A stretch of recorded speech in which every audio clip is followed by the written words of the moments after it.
Bonjour les CE2. Maintenant que vous êtes au point sur la représentation des nombres avec des parenthèses, nous allons passer à l'application. Vous êtes page 109 de votre fichier de maths. L'exercice A1 et l'exercice A2 sont des exercices traditionnels qui ne posent plus de soucis. L'exercice A3, vous devez décomposer chaque chiffre de 2567 en indiquant quelle est la valeur de chaque chiffre, mais cette fois-ci grâce à la multiplication. Que signifie le 2? Combien de fois le 2? Est-ce qu'il concerne le chiffre des 1000, des 100, des 10 ou des 1? Le 2, c'est 2 fois quoi? Que signifie le 5? Est-ce que c'est 5 fois 1000, 5 fois 100, 5 fois 10 ou 5 fois 1? Que signifie le 6? Est-ce que c'est 6 fois le 1000, 6 fois le 100, 6 fois le 10 ou 6 fois le 1? Et enfin, combien d'unités?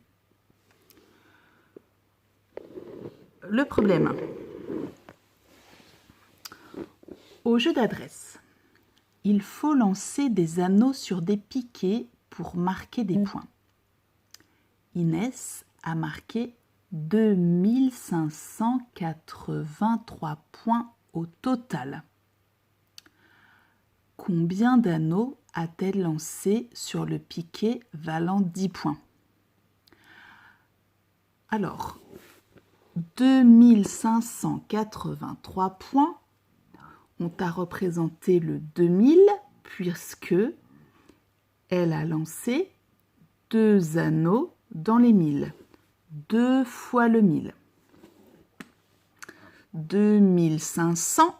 Ah, le chiffre des 100, il est là. 1, 2, 3, 4, 5. 5 fois le 100, 500. Le 10, il n'y en a pas, c'est ce que tu dois trouver. 2583 points, 3 anneaux dans les unités. Il ne te reste plus qu'à déterminer combien d'anneaux, combien de fois le 10, quelle est la valeur du chiffre des dizaines dans 2583 points, quel est le chiffre des dizaines.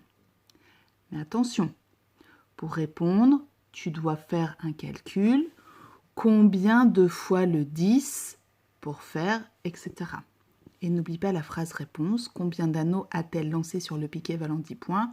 Elle a lancé un anneau.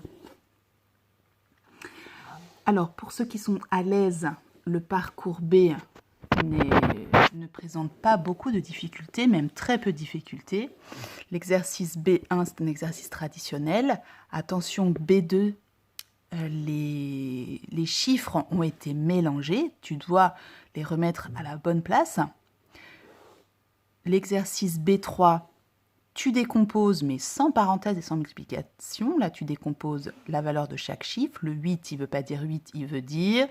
Le 3, il ne veut pas dire 3. Le 5, etc. Même chose, 6362.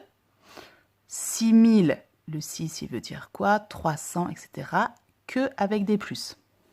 Cette fois-ci, on te demande de décomposer chaque chiffre, cette fois-ci avec des 1000, des 100, des 10 et des 1.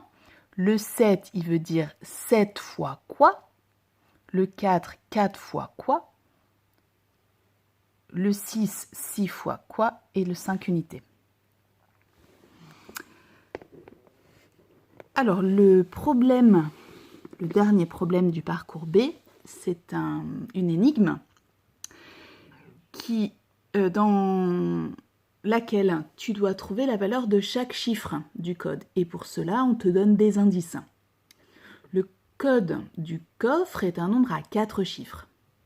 Le chiffre des centaines est compris entre 2 et 4. Alors, quel est le chiffre qui est entre 2 et 4? Là, c'est pas dur à trouver. Le chiffre des milliers est le double du chiffre des centaines. Le double, c'est quand tu fais 2 fois un nombre. Le nombre formé par les deux derniers chiffres est compris entre 70 et 80. Autrement dit, dizaines et unités, c'est dans la famille des 70. Donc tu peux largement deviner quel va être le chiffre des dizaines. Et si l'on additionne le chiffre des dizaines et le chiffre des unités, on obtient 12. Là, je te laisse chercher. Quel est le nombre qui permet d'ouvrir le coffre? À toi de dire. Je rappelle que le parcours B est un parcours facultatif, que tu peux en faire une partie ou pas, ou tout, c'est à toi de voir. Bon travail!